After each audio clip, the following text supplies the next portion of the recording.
Boa noite, meu povo! Chegamos aqui com Política de Quinta para vocês e hoje a gente está dando uma pausa nas nossas entrevistas com os pré-candidatos dessa eleição de 2024 para a gente falar com uma pessoa que vai, inclusive, nos dar diretrizes aí, falar sobre essa questão dos direitos eleitorais nessa época, porque agora começa várias legislações do direito eleitoral que influencia muito na vida do pré-candidato, mas é importante que o eleitor também esteja consciente, porque tem algumas coisinhas que vai aí no tocante do eleitor para esse ano que tem eleições municipais. Eu vou conversar hoje, gente, com uma pessoa especial demais nessa área. Eu acho ele um genial, porque ele fala sobre o direito eleitoral de forma serena, tranquila, clara, a gente entende tudo, não usa aquele juridiquês que o pessoal gosta de usar por aí, vocês vão ver, porque ele vai falar com a gente aqui hoje, e olha só, o currículo do cara tá pesado. Ele é presidente da Comissão de Direito Eleitoral da OAB Campinas, coordenador de Direito Eleitoral da FADESP de Campinas, professor de Direito na Metrocamp e na Unitar, e ele tem um escritório que é o Reis Júnior Advocacia. Hoje eu vou conversar com ele, advogado júnior, que é meu amigo, a gente já estudou junto, vocês acreditam, gente? Então, olha só, Júnior, obrigada, viu, por estar aqui com a gente no Política de Quinta, vim falar sobre esse assunto que é tão importante agora nesse ano e nos dá aí todas as diretrizes que a gente pode passar para o nosso público. Obrigada, viu? Imagina, quem agradece sou eu. Estou muito feliz de estar aqui e espero contribuir. Que bom, vai contribuir sim, Júnior. E a gente vai falar... Gente, ô Júnior, deixa eu falar para você uma coisa só antes da gente começar a falar disso. Diga. Você teve uma mudança radical de lifestyle aí, hein? De 2021 para cá, tomei rumo, tomei jeito, fiz dieta, comecei a fazer atividade física, emagreci um pouquinho. Tamo aí, ralando. Um pouquinho, gente. Ó, o Júnior perdeu ali uma pessoa dele, viu? Assim, tinha quantos quilos você me falou? 48. 48 quilos, cara. Depois vocês vão lá, entra no Instagram dele, que eu vou deixar aqui embaixo, dá uma olhada na vida dele, o que ele mudou aí. Parabéns, viu, Júnior? Obrigado, Mari. Puta exemplo, viu? Júnior, sabe o que eu queria falar? A gente vai entrar esse ano aí, a gente vai ter eleições municipais de prefeito e vereadores, e eu sei que você é um profissional dessa área que sempre esteve muito próximo dessa área do direito eleitoral e tem várias coisinhas que as pessoas ficam com dúvida, tem várias situações da legislação eleitoral que muda, né, de tempo em tempo. E eu queria começar falando com você agora sobre a questão da inteligência artificial, Júnior, porque o que as pessoas estão preocupadas nesse ano, e aí eu digo enquanto pré-candidato. O pré-candidato, ele entende que a rede social dele e essa viralização das redes sociais, a tecnologia na mão de todo mundo, ele entende que isso é a forma mais próxima para ele alcançar o eleitor, né? Então, isso tem sido muito procurado por todos os pré-candidatos para estarem nas mídias aí. Só que aí isso gera uma problemática para eles, porque tem um monte de questão dentro da legislação que vai ver isso.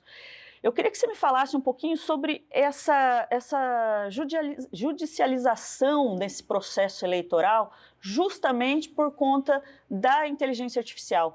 Até onde que eles vão poder utilizar isso? Como que vai ser regrado isso? Tem uma regra já clara sobre isso dentro do direito eleitoral para a questão de mídias sociais? Fala pra gente um pouco sobre isso, porque é isso que a galera está enlouquecida para saber, o que todo mundo pediu para eu perguntar aqui. Bom, ó. A legislação eleitoral, ao longo das últimas eleições, ela flexibilizou bastante a possibilidade da utilização da internet e as redes sociais. Por mais incrível que pareça, até pouco tempo atrás era proibido, por exemplo, fazer uma propaganda no Facebook, né? Hoje isso não só é permitido, como é regulamentado pela legislação eleitoral. Então a gente teve um avanço nisso e nas últimas eleições, quem teve a sabedoria, quem soube utilizar bem as redes sociais realmente se destacou, né, nas últimas eleições, trabalhando os impulsionamentos, fazendo os impulsionamentos de maneira adequada, correta, sabendo utilizar os algoritmos para direcionar a sua propaganda eleitoral para aquele que seria um eleitor em potencial, enfim. Isso mudou bastante os rumos das últimas eleições. A inteligência artificial também, ao longo dos últimos anos, ela está evoluindo bastante, né? E a legislação eleitoral, ela tenta, de alguma maneira, acompanhar essa evolução e regulamentar isso para que essa inteligência artificial não acabe servindo para que candidatos causem desequilíbrio no pleito. Uhum. Ou seja, utilizar isso de uma maneira que gere algum tipo de desequilíbrio. É isso que a legislação eleitoral veda.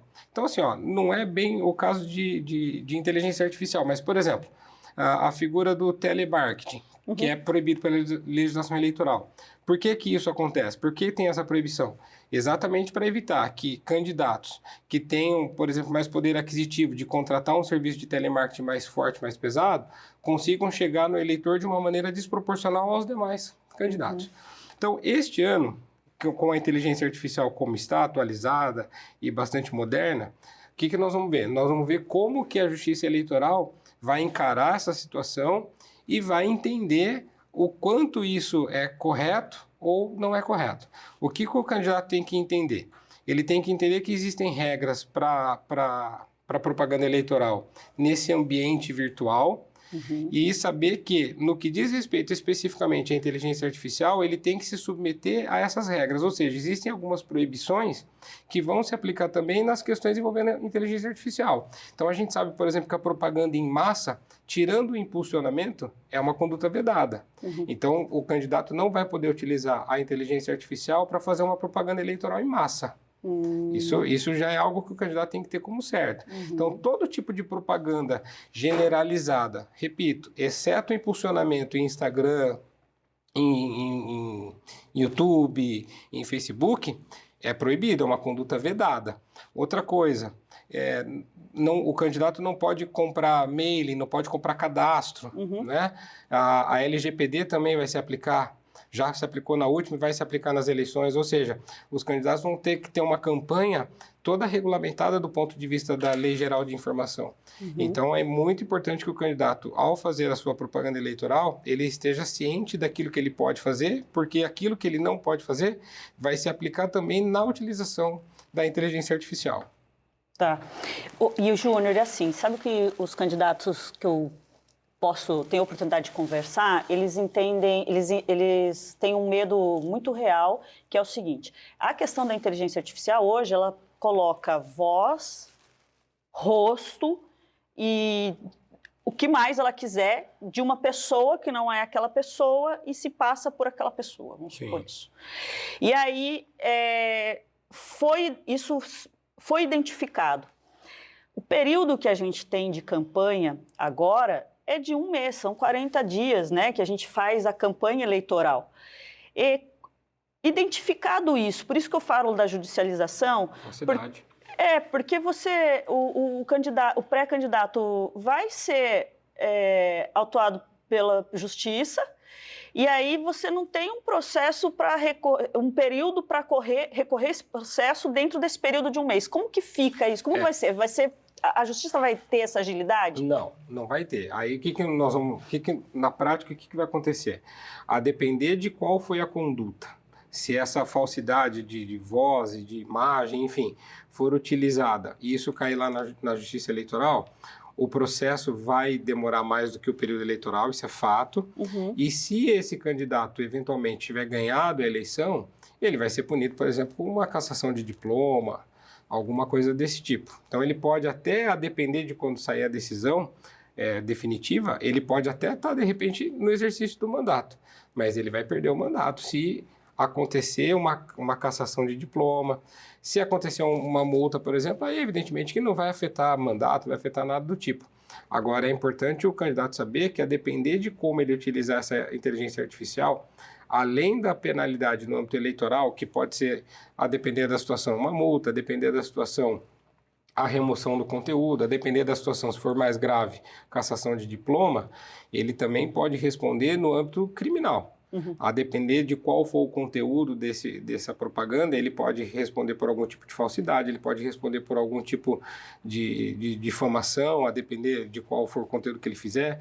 Então, a utilização indevida da inteligência artificial, nesse sentido que você colocou, da utilização de voz, etc., de terceiros, sobretudo sem autorização, com o intuito de interferir no pleito, isso pode gerar consequências em várias esferas, não só na eleitoral. Entendi. Tá.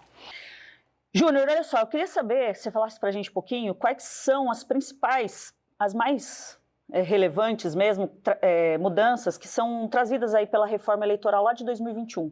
Eu sei que em 2021 a gente teve a reforma mesmo, tem a mini que está correndo agora, mas eu queria dessa de 2021 que já está sendo utilizada na eleição passada e vai ser dessa e que prevalece fortemente aí para o candidato se atentar.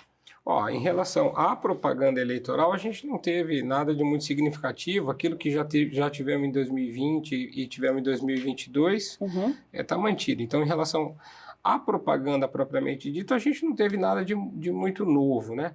O que eu destacaria de novidade e que vai se aplicar pela primeira vez numa eleição municipal é a distribuição de vagas. Por quê? Porque nesse ano nós temos uma alteração no que diz respeito à quantidade de candidatos que os partidos podem lançar, e nós temos também uma novidade, tivemos uma novidade em 22, e agora o STF acabou de tomar uma decisão sobre isso, e vai se aplicar nesse ano em relação às vagas remanescentes. Então, vamos lá. Aqui em Campinas, por exemplo, na eleição 2020, os partidos podiam lançar até 50 candidatos. Neste ano, 2024, os partidos vão poder lançar o número de cadeiras em disputa mais um. Ou seja, são 34 candidatos. Então, nós tivemos uma diminuição do número de candidatos por partido. Essa é a primeira diferença. Cada partido tem que lançar uma chapa de 34. Até 34. Até 34. Isso. Tá. Se for federação, a federação junta vai poder lançar até 34. Tá. Então, essa é uma primeira alteração, uma alteração significativa. Por que é uma alteração significativa? Porque os partidos eles precisam atingir o chamado quociente eleitoral, né? E uma coisa é você atingir uma determinada quantidade de votos com 50 candidatos, a outra coisa é você atingir essa mesma quantidade de votos com 34. Né? Então, os partidos vão ter que trabalhar a sua chapa de vereadores de modo a qualificá-la. Né? Ou seja, eles precisam obter a mesma quantidade de votos que eles sempre obtiveram com menos candidatos. Então, esse é um fator importante. Né? Eu entendo que é um fator que vai ser bastante relevante nesse ano. Esse é um ponto. O segundo ponto é o seguinte. Uma vez fechadas as urnas, apura-se os votos válidos, pega os votos válidos, divide pelo número de cadeiras em disputa, a gente tem o quociente eleitoral.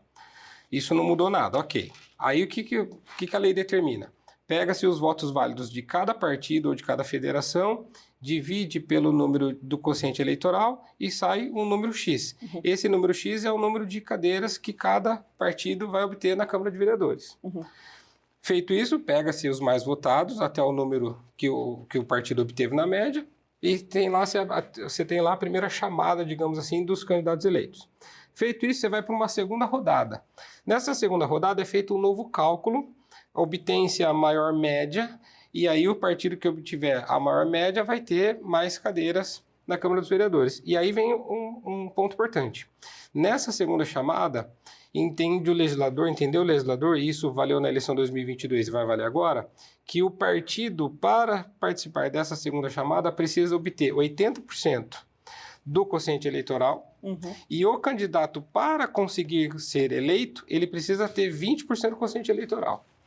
Então, você imagina que numa cidade, sei lá, que tem um quociente eleitoral de 16 mil votos, por exemplo, então esse candidato, para ser considerado eleito, ele tem que bater 3.200. É bastante voto.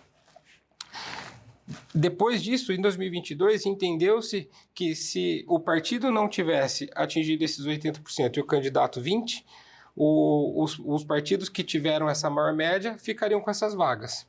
Recentemente, semana passada, salvo engano, o STF disse que isso seria inconstitucional e aí tivemos uma alteração que vai valer na eleição de 2024, tirando essa segunda chamada de vagas remanescentes, se não completar o número de cadeiras, vai ter uma terceira chamada.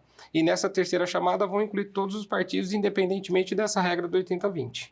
Né? Porque entendeu o STF que tirar os partidos que não alcançaram essa chamada cláusula de desempenho, que tirá-los das cadeiras remanescentes, seria uma violação ao princípio da representatividade. Então, em 2024, nós vamos ter essa aplicação no âmbito municipal pela primeira vez. Então, ao que tudo indica, a gente tem aí potencialmente a possibilidade de uma alteração significativa no que diz respeito à distribuição de vagas na Câmara dos Vereadores. Sim. Ou seja, os candidatos vão ter que se reinventar para obter mais votos, né, para que, se não forem chamados, vamos dizer assim, nessa primeira chamada, para que nessa segunda chamada eles possam ser considerados eleitos caso o partido deles obtenha essa vaga. Porque além do partido dele ter que atingir os 80, ele vai ter que atingir 20. Entendi. Então vai ser realmente uma eleição diferente nesse ponto. E Júnior, quando você fala isso, e vamos pegar aqui para a cidade de Campinas, que essa é uma realidade bem cruel para Campinas, porque Campinas vai ter justamente essa situação. Para candidatos vereadores aqui de Campinas, com menos de 3 mil votos pensando aí, não vai conseguir entrar. E a gente tem hoje mandato de vereadores que tiveram 1.800, 2.000 votos e etc. Ou seja, esse vereador talvez que vá concorrer para a reeleição, ele precisa quase que dobrar o número de votos dele. Vai ter que melhorar o desempenho. E aí, nessa... que é a cláusula de desempenho, por isso que chama essa cláusula de desempenho. E nesse processo, quem está na legenda do prefeito melhora essa situação? Como que acontece? Quando a gente fala em Câmara dos Vereadores, o eleitor ele pode votar num determinado candidato especificamente, ou ele pode votar no partido, né? Então, por que eu estou dizendo isso? Para o partido atingir um número de cadeiras, vai ser utilizado os votos que o partido teve por si próprio, e dos candidatos dele. Então, isso tudo é somado para fazer a média. Veja, se você tem um partido que é o partido de um candidato a prefeito, ou algum partido que está apoiando algum candidato a prefeito não vou chamar de renome, mas com algum tipo de visibilidade, é natural que isso atraia o eleitor, atraia a atenção do eleitor para este partido. Então, você fazer parte de um partido que tem ali um candidato, que tem um expoente, que tem alguém que puxe a atenção do eleitor, é importante para o partido. Por quê? Porque você fica em evidência. E numa eleição que é curta, 45 dias apenas, você estar em evidência é muito importante. Sim. Eu acho que essa é a parte onde mais preocupa hoje o pré-candidato, eu acho, de toda a região e inclusive aqui de Campinas. Júnior, a reforma eleitoral não vai ser aplicada agora em 2024, né? Algumas questões da reforma eleitoral que foram feitas agora não conseguiu prazo para passar. Por que não vai? Na verdade, não foi aprovada, né? Dentro do prazo, Isso. Até, então, assim, até 6 de outubro, né? Existe um princípio da anterioridade no âmbito do direito eleitoral, de modo que todas as regras que tratam das eleições precisam ser aprovadas um ano antes da eleição. Então, tudo aquilo que se discutiu no Congresso sobre a possibilidade do transporte, que é proibido e tudo mais, não vai se aplicar porque não foi aprovado, né, dentro desse período de um ano. Então, na verdade, assim, essa reforma ela não vai ter aplicabilidade por essa razão. Tá. Você falou do transporte, fala claramente o que é esse transporte, porque às vezes o nosso eleitor não sabe o que é isso. A legislação eleitoral ela proíbe que o candidato e os partidos façam transporte de eleitores para o local de votação. Né? A ideia é que não haja o favorecimento, né, daquele candidato em razão dele promover o transporte para o eleitor. Então, isso é uma conduta vedada. Existia uma intenção de se regularizar isso. Né, regulamentar, permitir e regulamentar, mas isso não aconteceu. O que é muito triste, porque existem pessoas que realmente não conseguem sair dos locais onde elas moram para vir votar até na onde está a urna, e acho que eles tinham até falado sobre urnas itinerantes, né, Júnior, alguma coisa assim, mas não rolou, não vai rolar agora para 2024. Júnior, o fim da reeleição é um debate que está tendo, que também ainda não está concluído, mas fala para a gente mais ou menos o que é que prevê esse fim de reeleição nos mandatos, o que vai acontecer com os mandatos hoje que a gente está acostumado de 4 anos?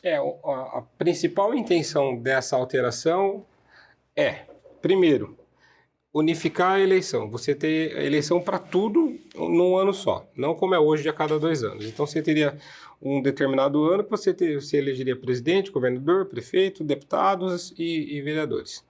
Segundo, mandatos de 5 anos e não mais de 4 anos. E o fim da reeleição. Então, você teria eleição única com mandato de 5 e sem reeleição. Essa é a ideia inicial, né? Aí, em cima dela, o Congresso Nacional vai debater, vai discutir, e aí, em cima disso, vão surgindo ideias, vão surgindo as emendas, e aí vamos ver se isso vai ser aprovado e de que forma for aprovado. Se for aprovado como surgiu, a ideia é essa: eleição unificada, 5 anos e sem reeleição. Mas já tem mais ou menos uma previsão de que 2026, para reeleição do presidente agora, isso não estará em Dá voga. tempo, Mari. Dá? Dá tempo. É. Tem que ser aprovado um ano antes, até 2025. Se aprovar até 2025, isso é por emenda constitucional. 6 de outubro de 25 tem que estar. Tem que dar tempo. Dá tempo. Se quiser, dá tempo, né, Congresso? E aí, se isso acontecer, aí existe até um entendimento que é como se a gente zerasse tudo, né? E ainda aí até aqueles que estariam eventualmente num segundo mandato poderiam participar de novo, porque é como se fosse um novo sistema. Né? Porque hoje quem tem 2 mandatos consecutivos não pode concorrer à eleição, ao terceiro. Então, hoje, se isso passa é aprovado, essa pessoa pode vir a concorrer. É uma das intenções, né? Pode ser que, de repente, na aprovação coloquem até lá um artigo dizendo que não, né? Mas o entendimento é que sim. Tá. Isso é o novo Código Eleitoral? O que é que está trazendo aí o novo Código Eleitoral para a gente? Esse novo Código Eleitoral está sendo discutido também faz um tempão, né? Mas até agora ele não, efetivamente, ele não saiu do papel. Por enquanto, a gente ainda tem o velhinho ainda, o Código Eleitoral velhinho. No âmbito das eleições, o Código Eleitoral é importante, é óbvio, mas a legislação de cabeceira, assim, do advogado eleitoralista e de quem quer entender um pouquinho mais da legislação eleitoral é a Lei 9.504. A Lei 9.504 você tem que andar com ela embaixo do braço o tempo todo, porque ela é a principal fonte de direito eleitoral no que diz respeito às eleições.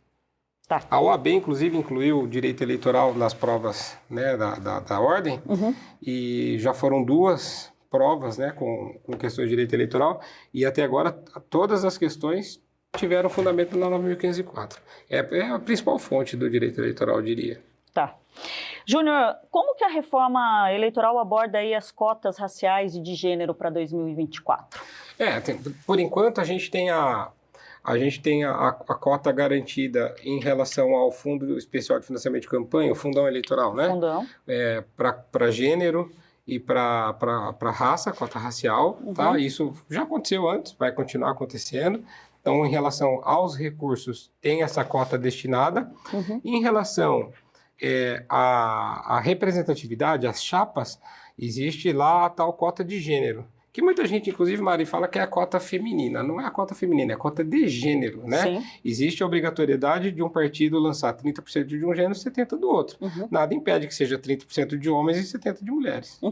Tá? O que se determina é 30% e 70%. É que, como os partidos têm um pouquinho mais de dificuldade de lançar mulheres, essa cota de 30% acaba ficando com as mulheres, mas não existe uma cota feminina na chapa. Tá? Então, assim, com relação as candidaturas, a gente tem a cota de gênero, 30 a 70, e em relação aos recursos, aí sim, aí nós temos a cota de gênero e a cota de raça garantida, igual foi na eleição anterior. Tá, então tudo igual para essa também. E é importante que o candidato se atente na hora do registro de candidatura. Então, por exemplo, se ele é um candidato negro, e ele quer fazer jus a essa cota, ele tem que informar no registro de candidatura que ele é negro, né, na acepção do termo, para que ele possa, amanhã ou depois, ser contemplado com essa cota. Tá. E, Júnior, eu queria que você falasse um pouquinho, porque tem bastante gente que é agente público, né? Inclusive, um secretário municipal, ele é um agente público, um funcionário. E durante o ano eleitoral tem muito essa situação de sair, de ir para as campanhas e fazerem essas campanhas. Fala para mim, assim, quais são as principais que os agentes públicos poderiam ficar mais atentos durante esse período eleitoral aí de restrições, né, que eles têm para manter a oportunidade de igualdade aí entre os candidatos? Vamos lá. Existe a desincompatibilização, que é obrigatória para o agente, para um agente público ou até às vezes da iniciativa privada que quer ser candidato. Então, aquele que quer ser candidato, a depender da função que ele exerce, seja pública ou não, ele precisa se desvincular dessa função para ser candidato. Isso chama desincompatibilização. Os prazos de desincompatibilização, eles vão variar de acordo com a função, o cargo que a pessoa exerce e o cargo para o qual ela quer concorrer. Então, se ela quer concorrer a prefeito e ela exerce um cargo de secretário, é um prazo. Se ela quer concorrer ao cargo de vereador e ela é secretário, é um outro prazo. E, assim, a gente não vai conseguir aqui falar exatamente quais são os prazos, porque são muitos cargos que as pessoas podem ocupar, e aí para cada um deles você tem um prazo. Tirando isso, aquele que não é candidato, mas é agente público, ele tem uma série de vedações impostas na Lei 9.504. Então, lá na Lei 9.504 tem um artigo, que é o artigo 73, que vai dispor expressamente quais são as condutas vedadas aos agentes públicos, seja no ano da eleição, seja 6 meses antes da eleição, seja 3 meses antes da eleição. Então, tem uma série ali de condutas que são proibidas, que são vedadas aos agentes públicos. E aí, essas regras, né, essas proibições, aplicam-se especificamente aos agentes públicos. Tá. Seja secretário, seja um servidor de carreira, seja um comissionado, seja quem for. É um agente público, tem a vedação do 73. Ali você tem um monte de tipo de vedação. Então, você tem, por exemplo, a vedação da publicidade institucional. É por isso que em período de eleição, normalmente as prefeituras tiram do ar aquela aba de notícias que fica no site da prefeitura. É muito comum também, às vezes você passa em frente a uma obra pública, tem um outdoor com a propaganda do que vai ser ali. Então, está escrito quando que vai ser entregue, está escrito quanto que de recurso foi empenhado ali. Aí note que em ano de eleição coloca um saco preto. Por conta dessa proibição. Então, você tem essa proibição, você tem a proibição de contratação de servidor de carreira, você tem uma série de proibições no artigo 73, a proibição de concessão de benefício fiscal, né? Sim. Tem um monte delas. Tudo isso, qual é o intuito? O intuito da lei é não permitir que alguém que já esteja no poder utilize do poder, utilize do mandato que ele detém para conceder algum tipo de benefício a alguém e sair em vantagem no pleito. Basicamente é isso. Tá. E olha, deixa eu te perguntar uma coisa. Esse agente público, ele pode participar de campanhas eleitorais ou utilizar recursos públicos para beneficiar os candidatos? Recurso público, em hipótese alguma. Tá. O único recurso público que pode ser utilizado em campanha eleitoral, os únicos, né? É o Fundo Especial de Financiamento de Campanha, o Fundão Eleitoral, que os partidos recebem no ano de eleição e fazem essa distribuição, e o Fundo Partidário. Tá? São 2 fundos e o fundo partidário. Esses 2 são recursos públicos que podem ser utilizados em campanha eleitoral, mas tudo muito regrado, Mari. Tá. Tudo muito regrado. Tá. Tirando isso, não existe nenhuma possibilidade legal de se utilizar recursos públicos em campanha eleitoral. O agente público que não é candidato e quer participar da campanha, ele vai precisar fazer isso fora do horário expediente.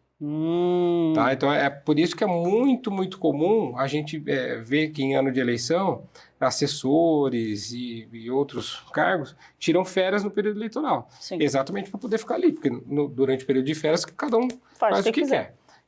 Se não tiver de férias, aí tem que ser no período fora do horário do expediente. Tá. Porque se no expediente o agente pratica algum ato de campanha eleitoral, ele entra na vedação de 73. A vedação de 73 diz que é proibido a permissão, a utilização de agentes públicos para fazer campanha eleitoral.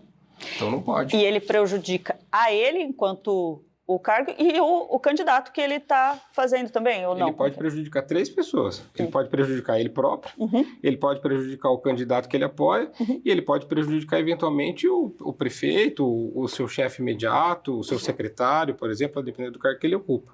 Então é uma conduta realmente bastante danosa. Pode gerar, por exemplo, o tal do abuso de poder político. Né? Abuso de poder político gera até inelegibilidade por 8 anos. É uma conduta grave. Então, fica ligado aí, hein, agentes? Júnior, como que a fidelidade partidária vai afetar, pode, né, afetar os mandatos de deputados federais, estaduais e vereadores? Nós estamos agora, exatamente, agora nós estamos no período que a gente chama de janela, né? Isso que eu ia falar contigo também, pode falar. Essa janela que nós estamos agora é um período em que se permite que aqueles que vão disputar as eleições neste ano possam fazer mudança de partido. Tá? Só que essa janela partidária é uma permissão de mudança de partido para quem vai concorrer, portanto, aos vereadores. Tá? Deputados estaduais e federais que não estão participando da campanha, eles não estão dentro dessa janela. Então, se algum deputado sair do partido agora, ele pode sofrer a perda do mandato por infidelidade partidária. Tá? Então, neste período que nós estamos, quem é vereador pode mudar de partido tranquilamente e não vai correr nenhum tipo de risco, mas só os vereadores.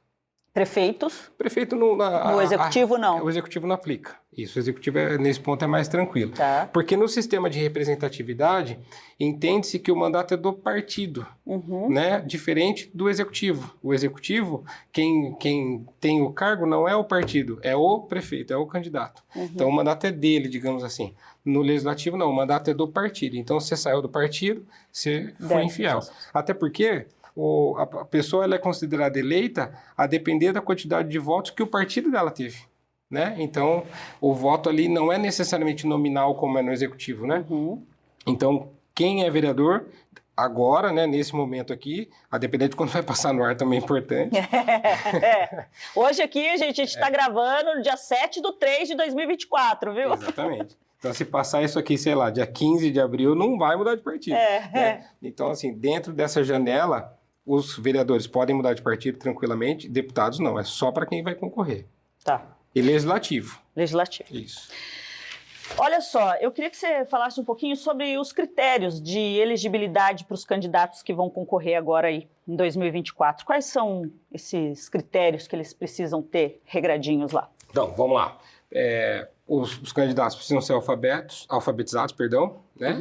Alfabetizado não necessariamente é quem estuda, é quem sabe ler e escrever.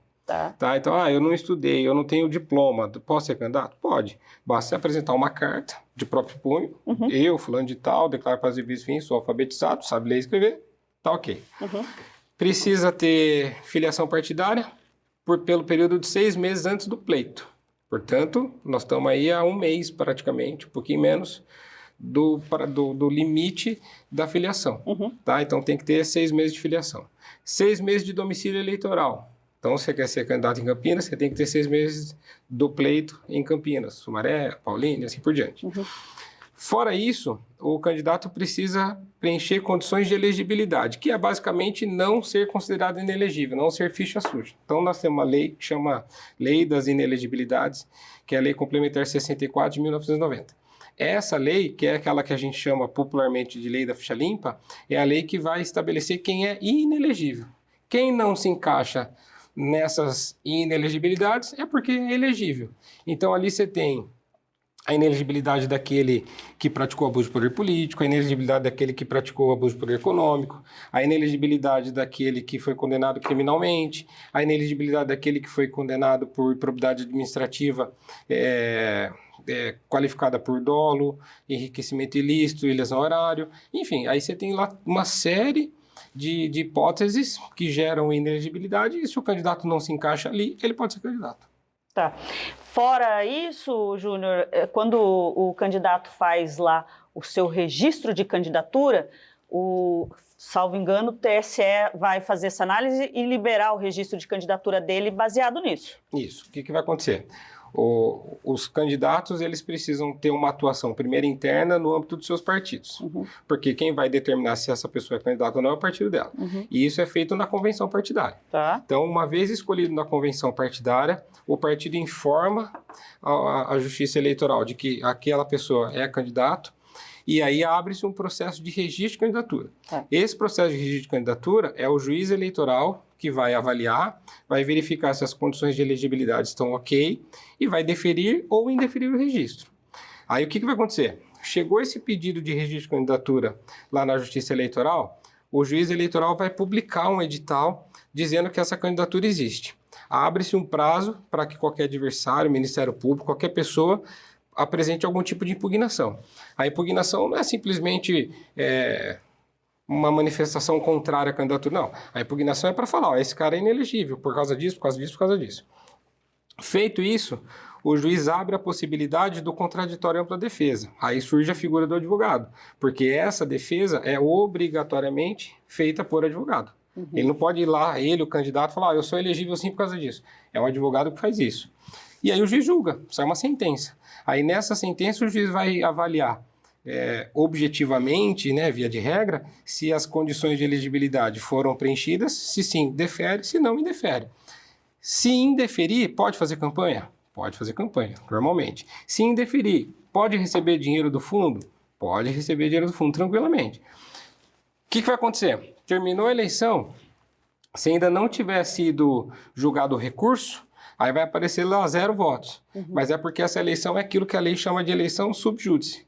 Então, enquanto a Justiça Eleitoral não analisar o recurso e não deferir aquela candidatura, vai aparecer zerado mesmo. Uhum. Se o TRE, porque nesse ano é primeira instância, se o TRE, que é segunda instância, mantiver o indeferimento, aí esses votos vão ser considerados nulos. Por isso que aparece zerado. Tá. Se o TRE, no entanto, deferir o registro, aí os votos vão aparecer e vão ser utilizados para o cômputo do quociente eleitoral, e aí, a depender da quantidade de votos, ele é considerado eleito. Tá. Ô, Júnior, agora você estava falando aí, me ocorreu aqui uma dúvida minha mesmo, que eu vou te perguntar, que eu fiquei aqui na dúvida. Se essa pessoa que foi indeferido, concorreu, fez, aconteceu toda a campanha normalmente e ela recebeu o fundo, o que ela tem que fazer se for indeferido? Presta contas e vida que segue. Mas não devolve? Não. Ah, menos mal, né, gente? Só Júnior... que aí, veja, Mari,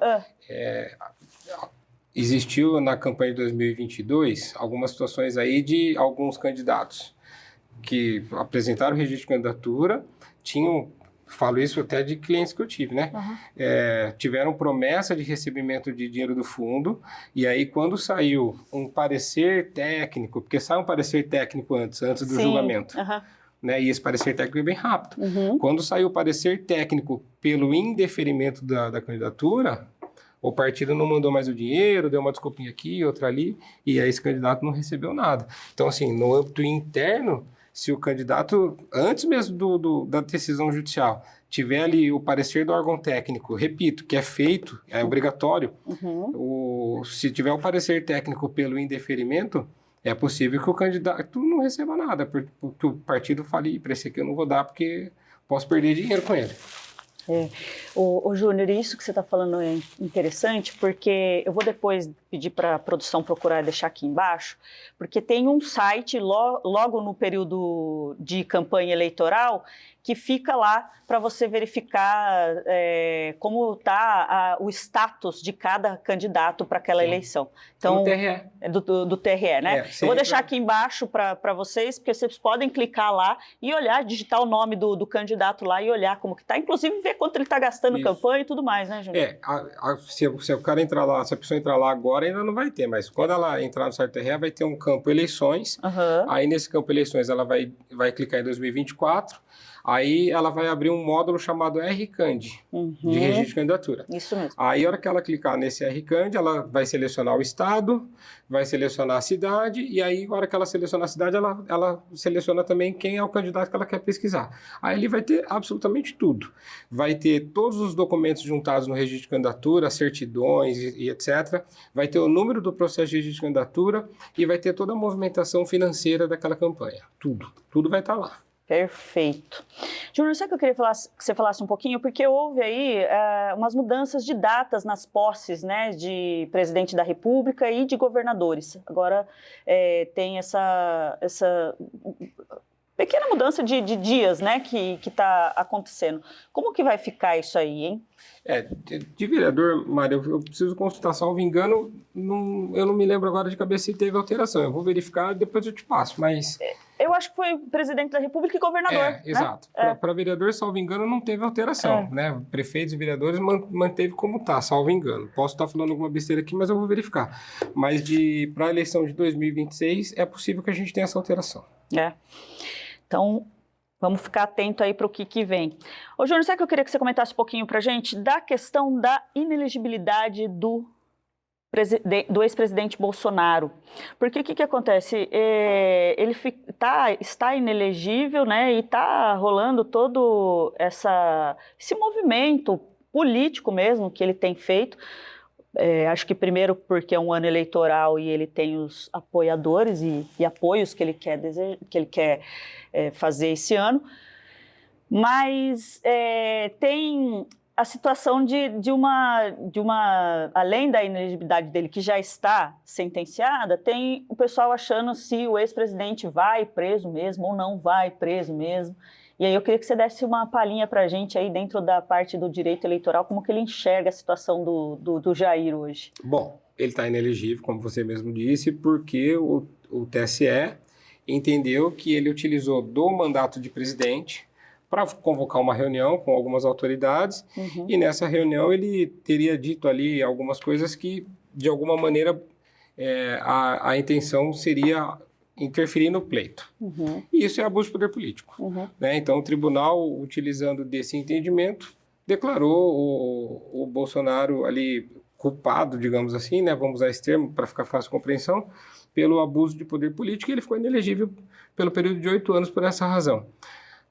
Ali também é interessante que, como ele era o presidente da República, esse processo ele corre originariamente no TSE, como se fosse uma primeira instância, o que limita a possibilidade de recurso dele. E o TSE é um órgão colegiado, ou seja, é um órgão que é composto por vários julgadores. E a lei fala que a inelegibilidade ocorre quando o julgamento foi feito por órgão colegiado ou depois do trânsito em julgado. Então, no caso dele, ainda que não tenha havido trânsito em julgado, não sei se já aconteceu, mas ainda que não tenha havido, foi um órgão colegiado. Logo, ele está inelegível. Paralelamente a isso, ele tem esse procedimento aí sob investigação na Justiça Federal, em razão lá daquela suposta tentativa de golpe, enfim, e isso está sendo apurado. A depender do desfecho disso, ele vai sofrer um processo criminal, e esse processo criminal, se for julgado procedente, ou seja, se ele for julgado condenado, ele vai ter mais uma inelegibilidade além da que ele já teve. As inelegibilidades, elas podem ser cumulativas, tá? Então, não é porque você já tem uma que você não pode ter outra, ele pode ter várias. E elas vão se encavalando, evidentemente, e aí vamos ver o desfecho disso, né? Aí há quem diga que ele vai ser preso, há quem diga que não, há quem diga que essas manifestações populares têm o intuito de prejudicar a investigação. Aí é uma questão bastante subjetiva, depende de entendimento de cada um, né? Vamos ver como é que as autoridades vão entender essa conduta dele. Então, até nesse segundo caso, que ele está sobre o suposto golpe, ele pode encavalar inelegibilidade. A sentença pode vir a ser essa? Pode. Olha só, todas as causas que levam à inelegibilidade, conforme elas vão produzindo efeitos, elas vão sendo contadas do momento em que as decisões foram proferidas ou então do momento em que a lei diz que se aplica. Então, por exemplo, quando a gente fala de condenação criminal, a Lei 6490 fala que a inelegibilidade é de 8 anos após o cumprimento da pena. Por quê? Porque durante o cumprimento da pena está suspenso os direitos políticos. Se está suspenso o direito político, ele não pode ser candidato. Mas não é porque ele está inelegível, é porque ele não tem direito político. Quando o direito político dele volta quando ele cumpre a condenação. Só que nesse momento opera-se a inelegibilidade de 8 anos. Então elas vão sendo encavaladas. A gente teve aí um ex-prefeito aqui em Campinas que ele está inelegível, né? Até onde eu sei, ele está inelegível já faz mais de 10 anos que ele não é prefeito. Ou seja, já passou os 8 anos, mas ele continua inelegível por quê? Porque ao longo do tempo foram surgindo situações que geraram inelegibilidade e elas foram se encavalando no caso dele. E isso é possível de acontecer. Tá, entendi. Júnior, queria que você falasse um pouquinho para a gente sobre a questão que é muito o que os pré-candidatos vão também ter que ficar ligado aí, sobre a questão de material de campanha, porque o político ele faz um material para chegar até o seu eleitor, para conseguir ampliar a visibilidade e tal. Eu sei que a reforma já diminuiu muito das permissões desses materiais e hoje eu vejo pré-candidatos inventando de tudo um pouco. Fala pra gente aí mais ou menos por cima o que pode e o que não pode nessa questão de material. Até pouco tempo atrás, as eleições eram pelo período de 90 dias. Eleição durante o período de 90 dias é caro. Considerando que os recursos não podem mais ser feitos, doados pelas pessoas jurídicas, diminuiu-se o período de tempo das eleições para que ela fique mais barata. Desse modo, ou seja, o candidato tem menos tempo para ser mais visível. E para isso ele precisa se reinventar, ele precisa arrumar uma forma de ser visível nesse período. Uma dessas formas é o material gráfico.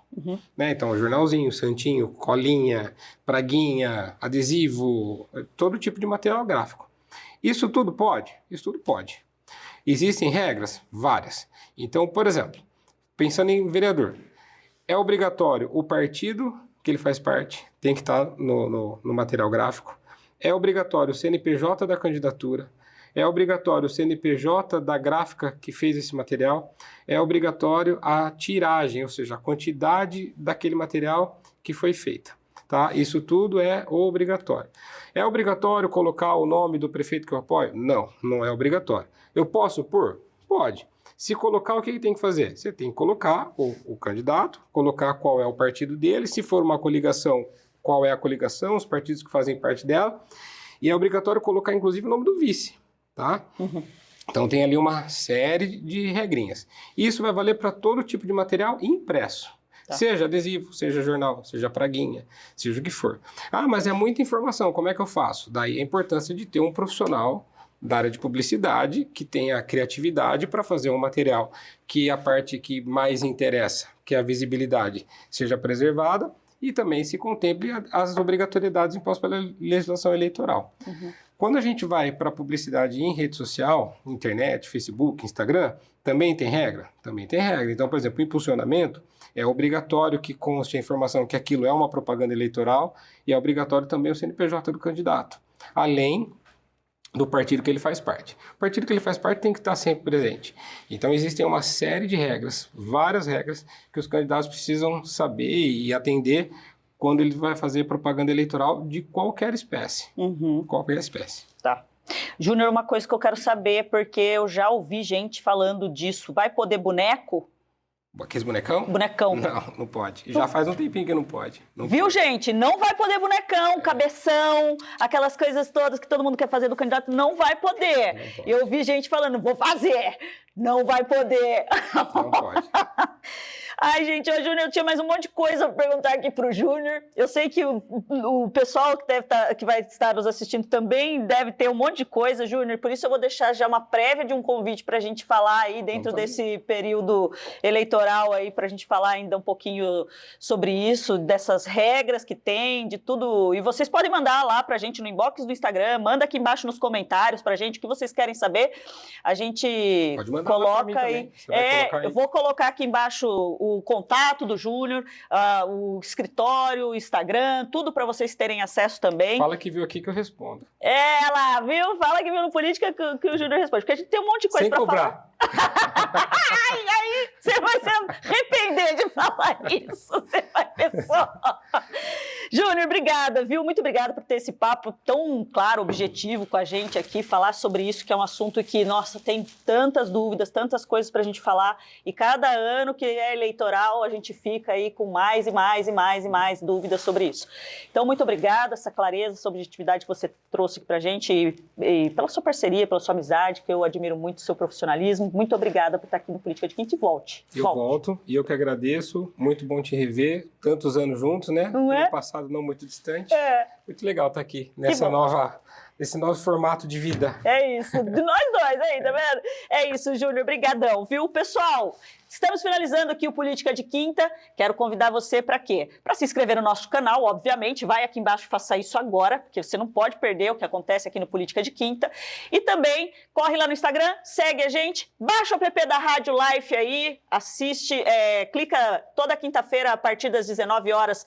A gente está ao vivo no aplicativo da Rádio Life. E faz o quê? Que você não pode deixar de fazer? ativar esse sininho que fica aqui embaixo, gente. Se ativou esse sininho, sobe aí no seu celular para você a hora que a gente põe um vídeo novo no canal. Eu espero você aqui no próximo Política de Quinta. Espero que a gente venha com mais política para você. Abraço, boa noite, tchau, tchau.